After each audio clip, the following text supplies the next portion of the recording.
Hello and welcome to a brand new road trip special 30-minute time limit.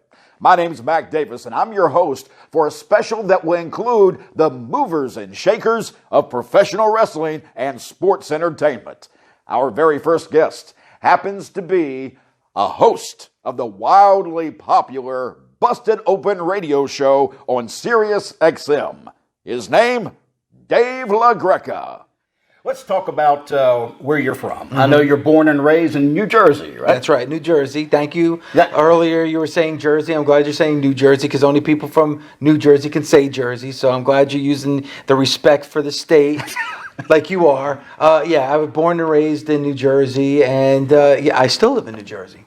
Now, as a kid, did your father take you to wrestling matches? Or He did. And if you remember back in the day, like, they would have the big shows in the arena, but they would have, like, the smaller, like, even the WWF, they would have little house shows around in, like, smaller, like, community colleges and ice rinks and things like that. So I would go to William Patterson College, which fit maybe, 400 or 500 people. And then I would go to the big shows at the Meadowlands, which opened around 1981, which held 20,000 people. So, if you were going to a WWF show, you saw Hogan at the Meadowlands, and then you would see, Billy Jack Haynes and things, in the smaller places. So my dad used to take me to all the wrestling shows, not just the WWF, but at the time, there was an organization called Pro Wrestling USA, which was a combination of the NWA and AWA. So being in Jersey, I was able to, see Hogan defend the WWF title, but see Flair defend the NWA championship and see Rick Martel defend the AWA championship. Let me ask you, I've always been curious, because you're from up north and I'm from the south, so obviously I grew up with WCW, NWA, Mid-Atlantic, all those type of things. What did you watch when you grew up? Did you get to see that kind of shows prior to the Superstation coming along? Well, I'll tell you my story. I was by my buddy's house. I want to say it was around 1982. I was at my buddy's house, and I was 11 years old, and he was watching wrestling, and I had never watched wrestling before. So he asked me if I was a wrestling fan. I said, no, I'd never watched it. Is that like with Bob Backlund? And he goes, no, that's the WWF. That's fake. Yep. You need to watch the NWA. And he goes, that's real. So I sat down, I watched an episode of Georgia Championship Wrestling. I always say, like, the first thing I ever saw was Gordon Soley interviewing Tommy Rich. And then they go to break, and then coming back, it was Gordon Soley interviewing Mad Dog Buzz Sawyer. And I was, like, captivated by it. So for a good 6-month period, I just watched Georgia Championship Wrestling on Saturdays on TBS. And then I discovered the wrestling magazines, the Apter mags, Pro Wrestling Illustrated, The Wrestler, Inside Wrestling. And that's when I kind of found out that there was this whole world outside of just that 1-hour show that I was watching on WTBS. And it was really Superfly Snuka against Bob Backlund. In Pro Wrestling Illustrated, they had a picture of Snuka on top of the cage and Bob Backlund. And I was like, wait a second. This looks real to me. So then that's when I started watching WWF. It's funny because down south, we always thought the same thing that you were told. We were always told that the wrestling up north is comic book stuff. It's not that good. Don't watch it. Don't waste your time. Even though they had Bruno Sammartino, way back at that time. And I'm thinking, well, there's some big names at that point, but we never saw the WWF at that point as a real organization. We thought they were just kind of junky, where we thought the NWA and WCW, they ruled everything. And so it's kind of cool to hear that somebody from up north kind of had the same experience through somebody else. I felt exactly the same way. And then once I started discovering everything, I kind of liked it for what it was. Like, I still looked at NWA, even to today, like if you listen to Busted Open, I talk so highly about the NWA. There's just something about those 3 letters that just scream pro wrestling to me. But I was always a big NWA fan. And for a while, I didn't even watch WWF. It was NWA, it was AWA, and then because of cable TV, you were able to watch everything. So, did when you went to school, and I know this is common with a lot of folks who like wrestling, were you made fun of for being a wrestling fan? I sure was.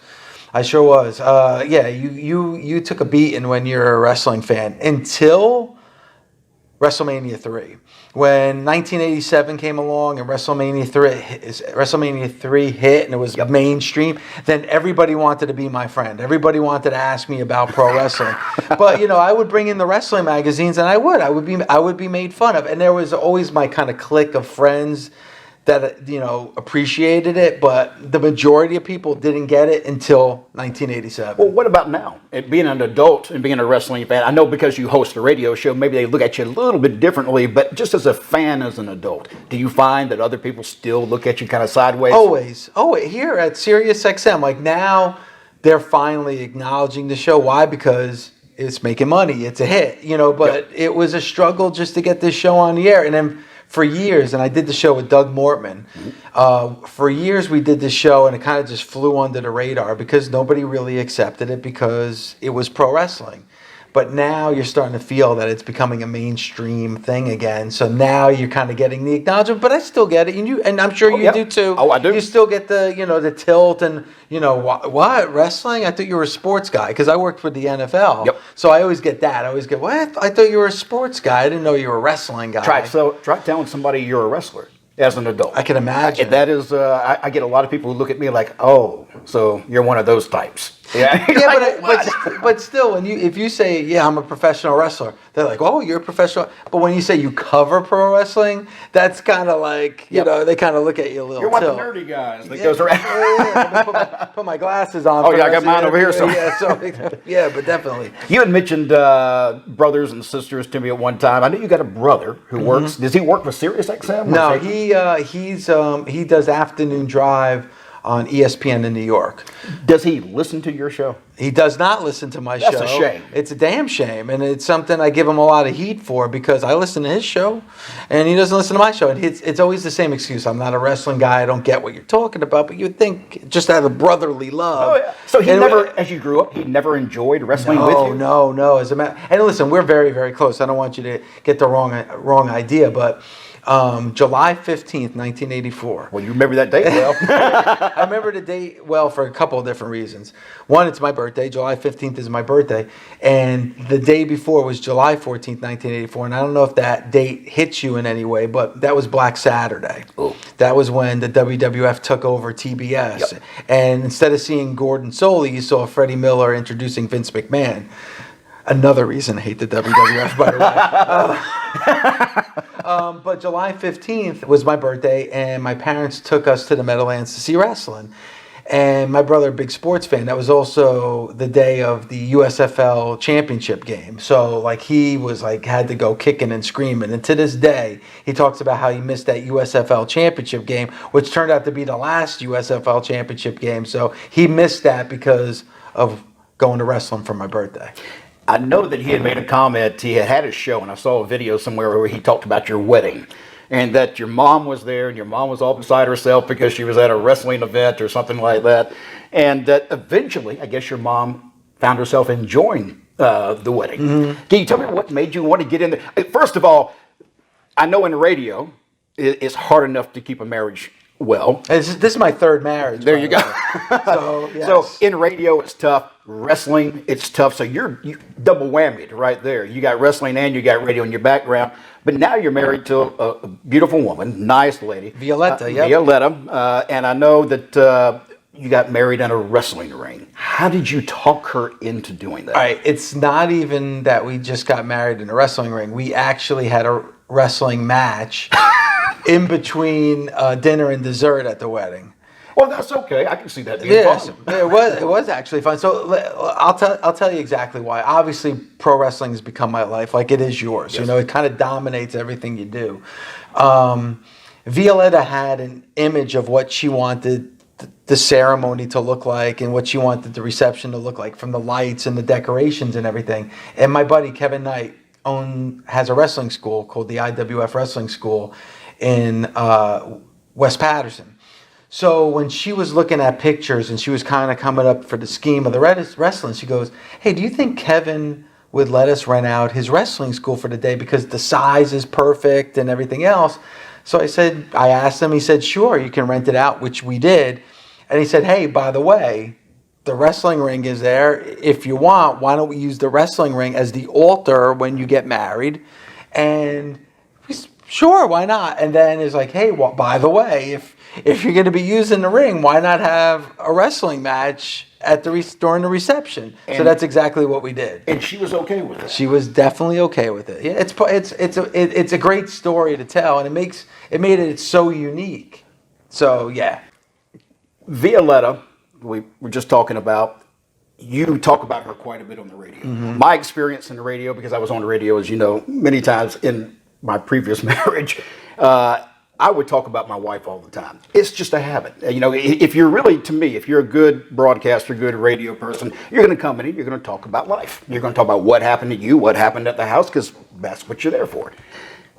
Some women like that, some don't. Obviously, Violetta has no problem. Well, it's funny because she is a very, very private person. She's, she has her small group of friends. She's very private in that way. So she's definitely not somebody that's craving attention or wanting attention.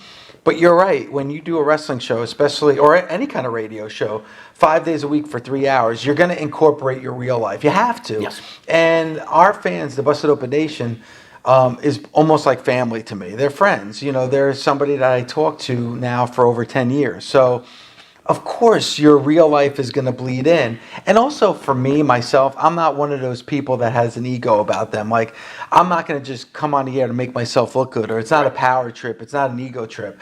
So I'll make fun of myself. So if something bad happens, I'll talk about it on the air. Like, believe me, Violetta always comes out looking like the hero. And I'm always the one that's looking like the scrub. So I have no problem doing that. And she has fun with it on social media. She buys into the tweets and everything at our live remotes. As you know, like at our 10-year anniversary party, she's a part. She, the whole pierogi thing. She made pierogies, so like she's in it. She knows that this is a huge part of my life, and because she is my life right now, she's in it, whether she likes it or not. Yeah. So she's stuck now. That's it, man. That's it. You also worked with the NHL. I worked for the National Hockey League. Yep, absolutely. I did that before I came to work for SiriusXM. And once you came here, that was NFL at that point? I worked 13 years for the NFL. And what were you doing at that point? I was the morning show producer. Oh, so you were actually on the other end of what you're doing now. Yep, I was at the other end, and going to all the Super Bowls. I went to pretty much every Super Bowl from 2004 to 2014. What made you get into your own show versus staying with the NFL?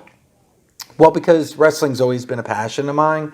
And Doug Mortman, who I did the show with originally, we said, hey, Sirius, and at the time it was before the merger, Sirius is perfect platform for wrestling. It's completely geared towards that audience. It's it's a niche audience. It's a hardcore audience. This would be perfect. And we pitched it, and it took a long time, but finally they accepted it. And it was just kind of like a side gig. It was never meant to be full time.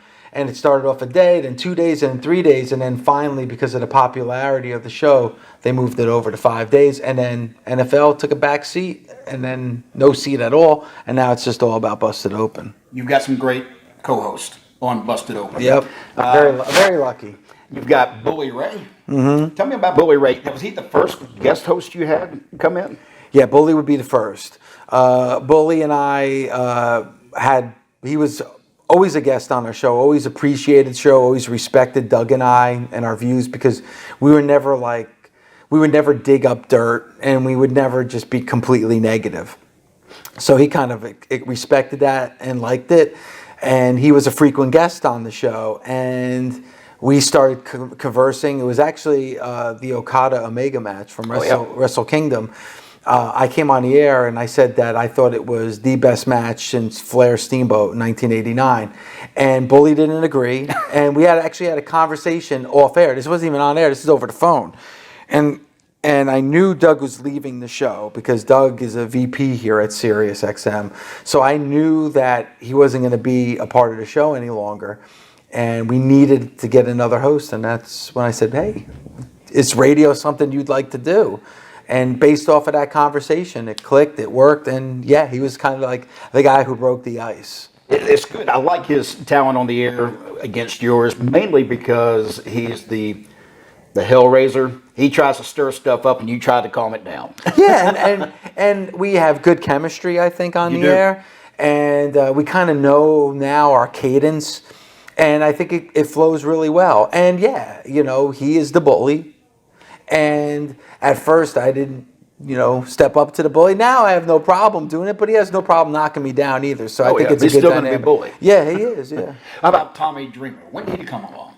Well, Tommy is somebody who is also a frequent guest. And, Tommy was interested in radio, and not so much with Busted Open. He wanted to get into radio, fantasy football. He's somebody who's a big-time sports fan. And he actually started dabbling into the fantasy sports channel here before even being a part of Busted Open. And he was so good, I needed to make him a part of the show. And, now he has a permanent day once a week, and I couldn't be happier. Mark Henry. Now, Mark is somebody I've been talking to for a long time. Mark was our first guest here on Busted Open 10 years ago, over 10 years ago. Guest. Yeah, Wow. the first ever show. It was Prince Nana and Mark Henry were our first two guests here on their first ever show on Busted Open. And it was the WrestleMania in Dallas, so WrestleMania 31. No, that would be WrestleMania 32. I'm sorry. WrestleMania 32, him and I actually had the first serious conversation about him being a part. And it took a little bit, but now he is, and I'm glad he is. He's a Hall of Famer for a reason. He's probably one of the nicest men I know. I was about to say, he is one of the guys on your show that you listen to, and he sounds sincere, very nice, always wanting to help make things better. Yep, and he does. What are some of your favorite memories from Busted Open? Do you have any? Because I know in wrestling, people ask me that all the time, and you try to pick out a match, and like, that's just too difficult. Truth is, though, there are one or two I can pull out if I have to. Is there a memory from Busted Open that really sticks with you? There's two. There's you were at our 10-year anniversary party. That was really us kind of just like showing SiriusXM that, hey, you know what, look at this. And I'll never forget, I was actually staying at a hotel that day, a couple of blocks away from where we were going to have the show. So it's like maybe an hour and a half before airtime. I turned the corner to go on the street where the bar was, and I see a line. And I was like, what is this line for? And I remember asking somebody, what's going on here? I was like, I hope this isn't going to interfere with our show because, there's this line, and it was the line to get in to our show. I actually remember that moment because you tweeted or did something at that point. I remember seeing it online when I was at the convention hall, and I thought, oh, he's going to be in a great mood today. Yeah, and I was like, I couldn't believe it. It was like, wow. And we had so many people. We had over 600 people at the show, and the owner of the bar was afraid that he was going to have to shut down the show because there was so many. They had to turn people away because there's just too many people, and it was that was just a memory that will stick with me forever. That was just kind of like our validation. Was that probably the peak, do you think? I don't want to say the peak, but up to that point, was that the peak of Busted Open? Yeah, without a doubt. And there had been changes on the show, and you never know if people are going to stick with you, and because we moved times and moved days so many times. And you really don't know, because when you're doing your show, you're not doing it in front of an audience. Right. When you're wrestling a match, you know the reaction because you can hear the crowd. Right. We don't know. So that was kind of the validation of like, hey, this is popular, people like this, and this is something that I know that is going to be around for a long time. That was definitely probably the biggest memory. Another memory that really sticks in my head is WrestleMania 29, because it was in New Jersey. Mm-hmm. But not only that, WWE every year has kind of like a radio row where it's the Friday morning before WrestleMania. They have a lot of the WWE superstars where media can interview. Right. So Busted Open was a part of Radio Row that year, and it was at the Meadowlands Arena, the old Brendan Byrne Arena where my dad used to take me. So I'm doing it, and I'm looking at. And they've now closed that arena down, which is heartbreaking. But that arena didn't really change all that much from when I went there as a kid. So I was looking around that arena. I can pinpoint, where me and my dad sat, the matches we saw. And one of the guests that day was Sergeant Slaughter. And I saw him wrestle Ric Flair for the NWA Championship back in 1985. Wow. And in the interview, I mentioned the Sergeant Slaughter. I pointed to the exact section where my dad and I sat.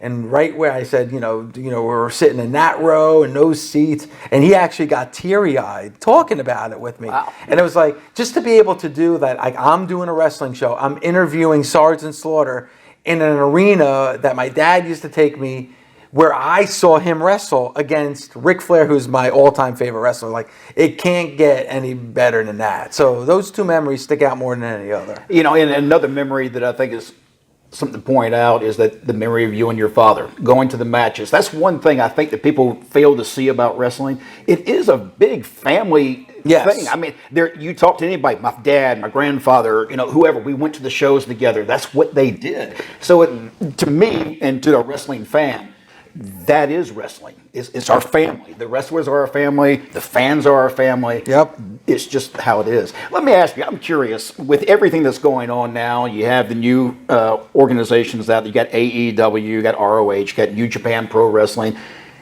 With everything that's going on right now, what's right with wrestling? Well, I think the best thing about pro wrestling right now is that you're getting what you've always wanted. Like, there's options now. So I think with social media, it kind of breeds negativity a lot. It does. But to me, this is the best time to be a pro wrestling fan. This is the closest, and maybe even some would believe better than the era that I grew up in with the territories, because I couldn't go to Florida Championship Wrestling unless I went to Florida. I couldn't go to Georgia Championship Wrestling unless I went to Georgia. I couldn't go to World Class until I go to Dallas. Like now here, AEW eventually will come to this area. I was able to watch Ring of Honor in New Japan at the Garden. This past year is what you're talking about. Right? Incredible show. Incredible show. I don't know if you're a little bored of hearing or not, but you got 20,000 people in Madison Square Garden who want to see me kick your mother trucking ass!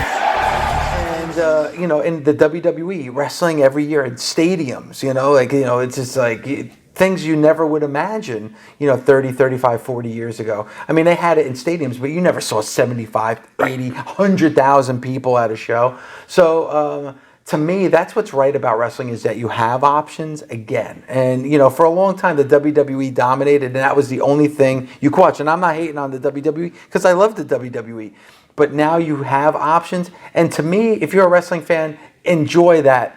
Like, Monday is going to be different than Tuesday, and Tuesday is going to be different than Wednesday, and Wednesday is going to be different than Friday. It's a different flavor every day. Yeah, and I think that's something to be excited about if you're a wrestling fan. Let me ask you then, on the other side, what's wrong with wrestling? I think what's wrong with wrestling is that I feel that fans need to pick a side.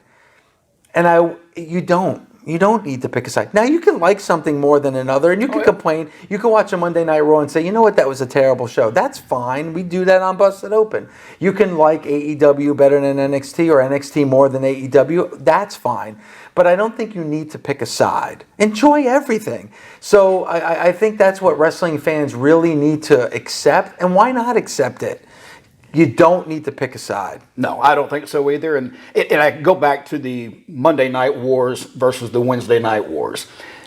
Is there a difference between the two? Because back when Monday Night Wars were taking place, everybody loved wrestling. Now you have the Wednesday Night Wars taking place, and people seem very split. They're either WWE or they're AEW. And like you say, there's a lot of flavors out there. Enjoy all of it. Yeah, and I think the biggest thing now is social media. I think if you had social media back then, you might see the same thing that we're seeing right now. And to me, it's like, all right, if I'm watching AEW, I'm DVRing NXT. If I'm watching NXT, I'm DVRing AEW. Eventually, I'm going to watch both, just like during the Monday Night Wars. I was a WCW guy, but I still watch the WWF. Oh, yeah. Now I watch WCW live. But as soon as that show was over, or the next day after school, I was watching WCW. That's all that really matters, is that you're watching everything. That was my same pattern, as a matter of fact. I watched WCW and go back and watch the tapes Monday Night Raw. At that point, we had VCRs taking place at that point. Yeah, and I was in college then, and so and right after, actually, the heat of it, I was already out of school. I graduated from college in '95, so by that time I was already married and had a home. So I found a way to watch both.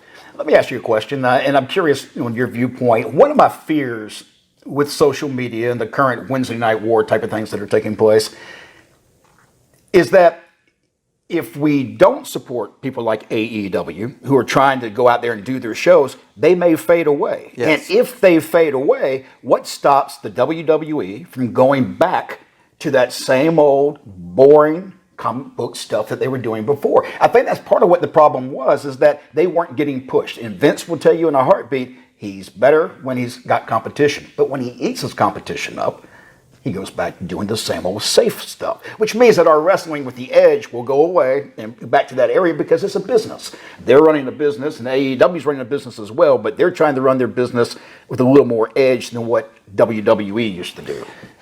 Is there? I mean, do you see a problem if we lose AEW? Do you see WWE going back? Yes, I do. And that's why I get so frustrated from people that say they don't watch AEW.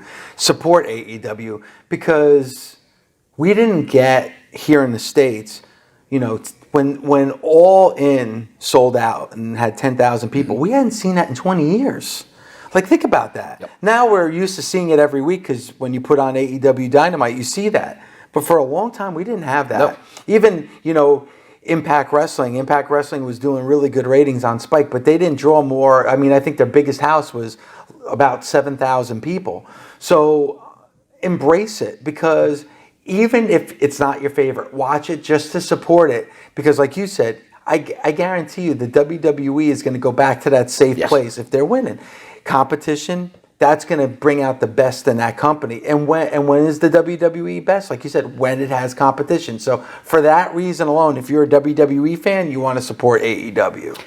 Title belts. Let me ask you about a title belt. The Fiend on WWE with his new $6,500 title belt. Yeah. Do you? I guess maybe I'm a little bit more old school. I prefer to see the title come out and not all the different titles, like the Stone Cold title, all those different things. To me, the NWA made a point when they came back. Their title meant something. It was history. There was legacy to that title. If you keep changing titles, does that hurt the title's prominence, I guess? Yeah, I think it definitely does. You're right. We grew up with that 10 pounds of gold, that NWA World Heavyweight Championship, so that title meant everything. You're seeing that with Nick Aldis right now with the NWA, the way he holds that belt. He doesn't just sling it over his shoulder or just, drag it on the ground. He wears it around his waist, or he holds it like he's holding a porcelain doll. I like that. I respect that. With the WWE, the titles don't mean as much. We know that. I mean, we've kind of become adjusted to that. I still think that every story should lead to a championship. I think every championship should mean something. But again, I think it goes back to the variety of wrestling that we're watching. Do you want the WWE to have that same respect for the title like the NWA? Maybe that would make it more like the NWA. So the fact that their titles are different and the standing is different, I think just that's that product. But for me, yes, you're absolutely right. I wish they had a little bit more respect to their title holders. A new 3-year contract with SiriusXM. 1, 2, 3, yes. So you got 3 more years. What are the plans in the next 3 years? To make this bigger and better. I'm always, and I've already got some things in the works that I think the fans will really enjoy. I think we got a great cast, a great staff. I'm not looking to make any changes when it comes to that. I think Tommy, Mark, and Bully are fantastic at what they do. But look, we made a change now we are 6 days a week. We're not 5 days a week anymore. I never even expected that. I never even thought of that.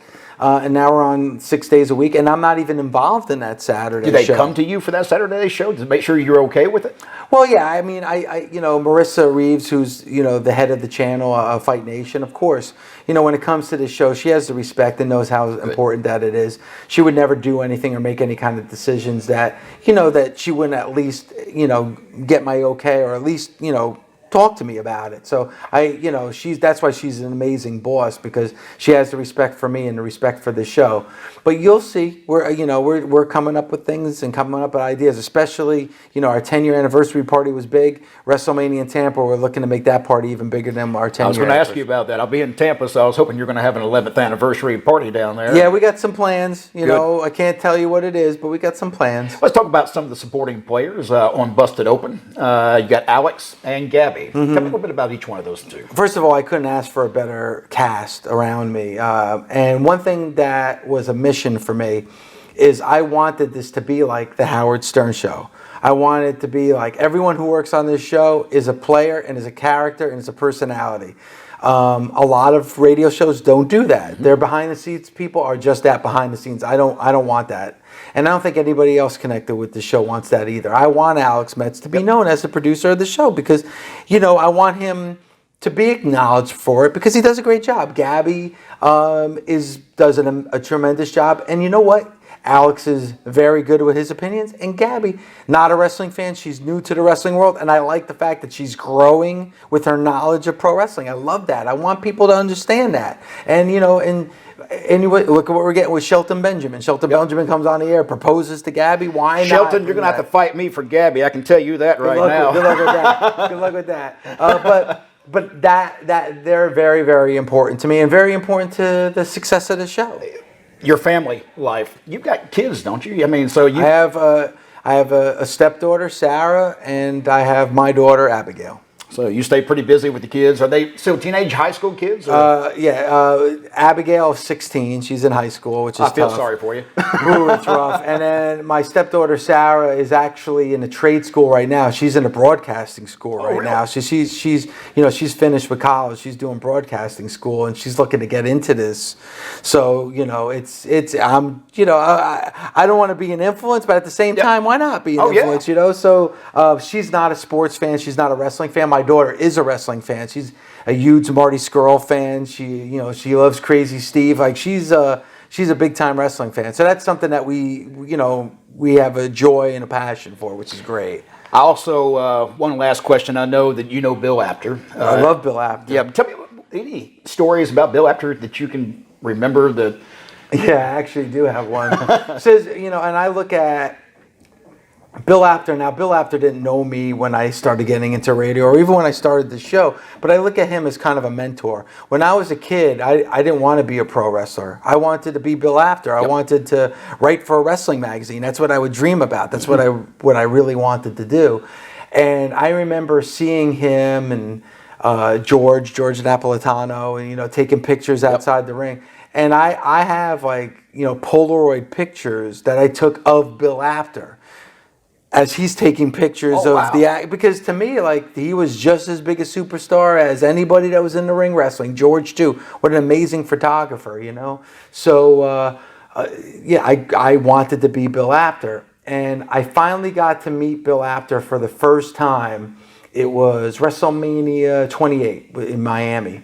And we actually, and Doug Mortman, who was my co-host at the time, was driving, and we gave him a ride from the stadium back to the hotel.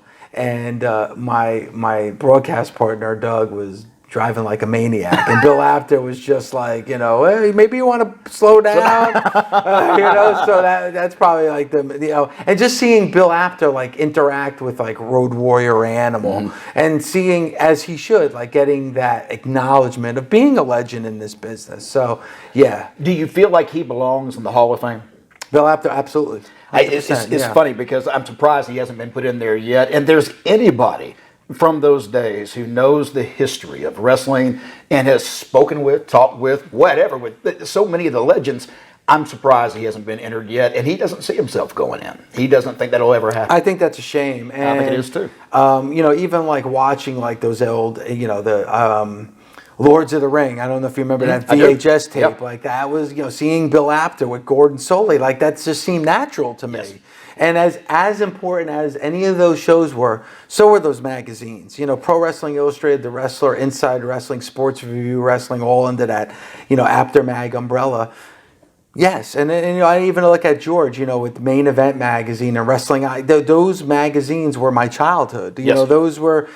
those were how you found out everything that was going on in the Because we world of didn't wrestling. have the social media. No, we didn't have social magazines media, and was they, it. they didn't talk about it in any other magazine, Sports Illustrated or anything like that. And in fact, the magazines were running stories that were well behind where they actually were, because the magazines would get printed out.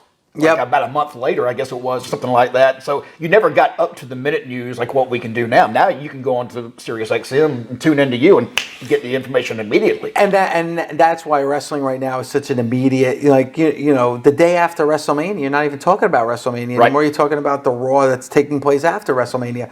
Those magazines documented everything. I'm a big collector of wrestling magazines. Even now, there's still a couple of wrestling magazines that are surviving.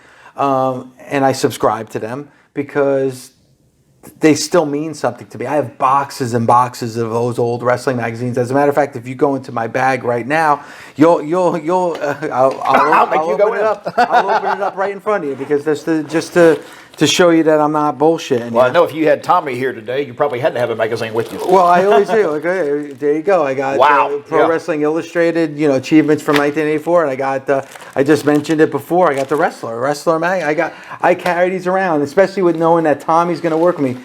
He'll be disappointed if I don't bring him in. So every time I work with Tommy, I bring in a new magazine. Do you have a magazine cover that sticks out in your mind? One that you're like, oh, this is the one I'm going to put in a frame or something. Yes, Sports Review Wrestling, The Last Battle of Atlanta, Tommy Rich and Buzz Sawyer. My thanks to Dave LaGreca for taking the time to sit in front of our cameras and do this interview. I do want to mention, however, that I didn't stop the interview there. I've always believed that there are two sides to every person. The side that we see ourselves and how others see us. So with that in mind, I decided to ask the rest of the Busted Open crew, who is the real Dave LaGreca?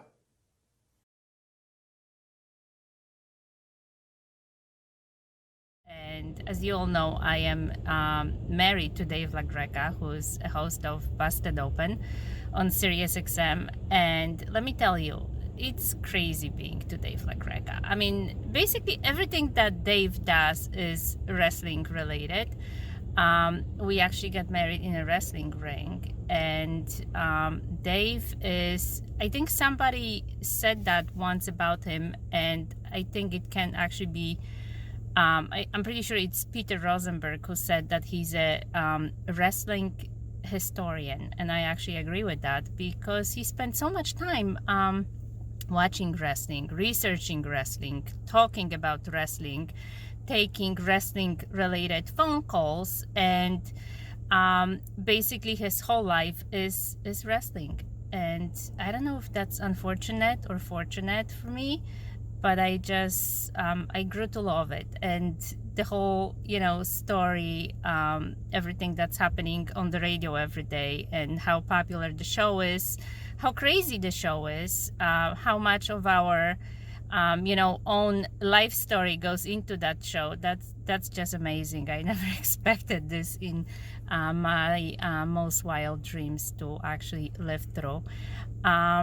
Once in a while, he will do something nice for me. Like, for example, he will take me to some botanical gardens in Pennsylvania, and on the way there we'll listen to all different wrestling podcasts for 2.5 hours, and on the way back we'll do the same thing.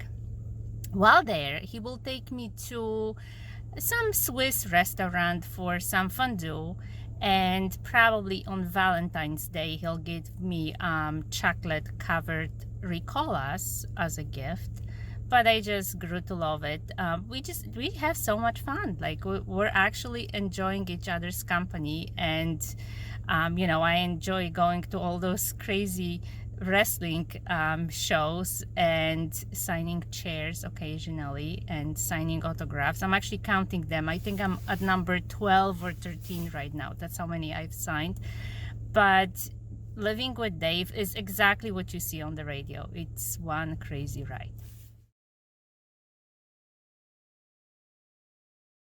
What's going on, guys? I think y'all want to know who is the real Dave LaGreca. Dave fancies himself a smart man, a kind man, a sweet man. Bully Ray would paint Dave as somebody that won't make a decision. Well, Mark Henry, he describes Dave LaGreca as a fun-loving, junior high acting human being with a lot of love for pro wrestling. But in a nutshell, David LaGreca is the Gilbert Gottfried of pro wrestling. That, my friends, is who Dave LaGreca is.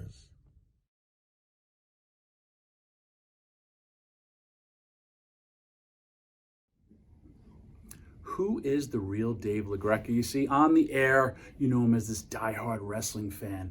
You know him as this loving husband and father. But we here at Busted Open know Dave as an egotistical. He always promotes his big heads. He always loves talking about himself. Hell, he's not even Italian, he's Swiss. Nobody knows the real Dave LaGreca.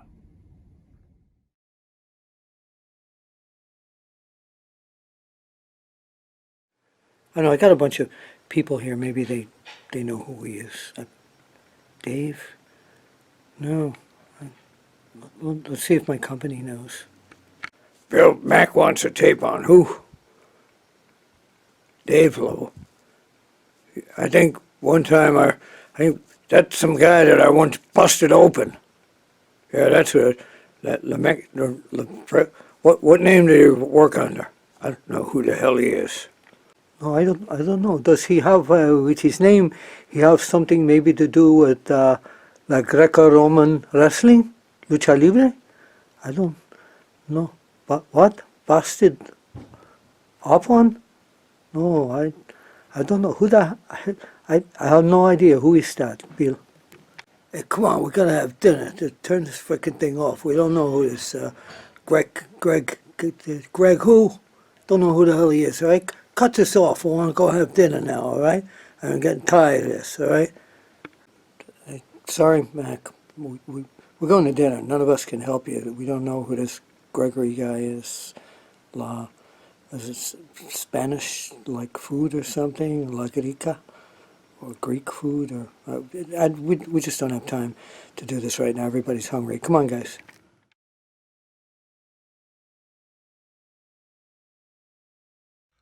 All right, here we go.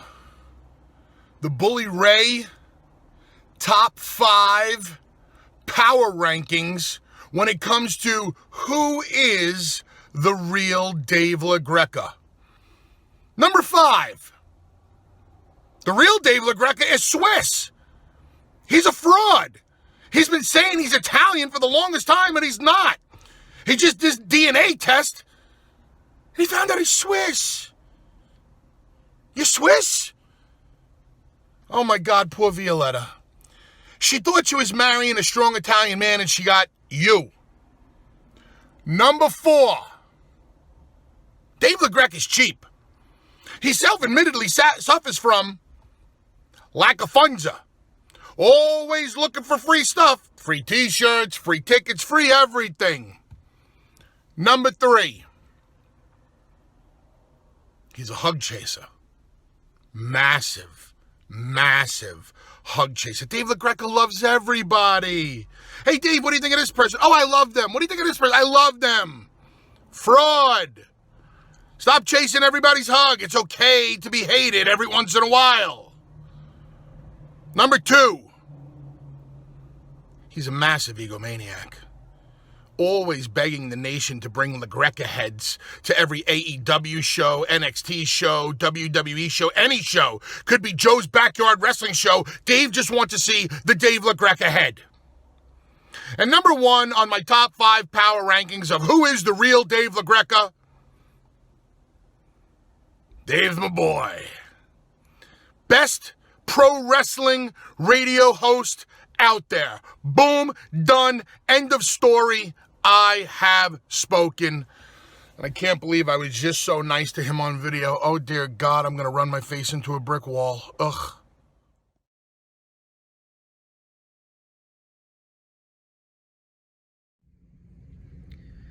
You want to know who the real Dave LaGreca is? It's one word. Fraud. Ric Flair is his favorite wrestler? Come on. Why not just say Hogan? What an obvious choice, Dave. And your favorite football team is the Dallas Cowboys? America's team? You're from New Jersey, Dave. Shadows in New York City. Have you ever been to Dallas? Have you ever even been to Texas? And nobody says Alice Cooper is their favorite artist. For crying out loud. He had like 2 songs. You want to know the real Dave LaGreca? Fraud. That's who he is. Wow. Thanks for watching. See you next time.